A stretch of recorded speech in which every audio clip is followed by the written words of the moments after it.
ఈ సమాసములో రామ కృష్ణ పదములు రెండింటినీ సమాన రూపము ప్రాధాన్యము ఉండును. అందుచేత దీనికి ద్వంద్వ సమాసం అని పేరు.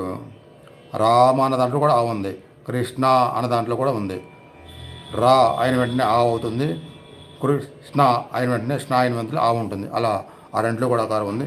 ఇలా ప్రధానమైన ఆకారం యొక్క గొప్పతనం అక్కడ ఉంది కాబట్టి కృష్ణ పరమాత్మ ఆకారాన్ని నేనే అని చెప్తున్నారనమాట. కాబట్టి మనం ఎప్పుడు ఓంకారం పలికినా ఆకారం లేకుండా ఏది లేదంటున్నారు. కాబట్టి మనం ఏది స్మరించినా ఏది విన్నా ఆ కృష్ణుని యొక్క ఆకారాన్ని ప్రతిసారి విన్నట్టే, ప్రతిసారి స్మరించినట్టే. అందువల్లనే ఆ జ్ఞప్తి మీరు ఎప్పటికీ మనసులో ఉంచుకుంటూనే ఉండాలి. ఈ ఆధ్యాత్మిక సాధన ప్రతి శబ్దం వింటున్నప్పుడల్లా, ప్రతి నామం వింటున్నప్పుడల్లా, స్మరిస్తున్నప్పుడల్లా, ప్రతి శ్లోకం, ప్రతి స్తోత్రం అన్నిటిలో కూడా అలా జ్ఞప్తిలో ఉంచుకోవాలి. 30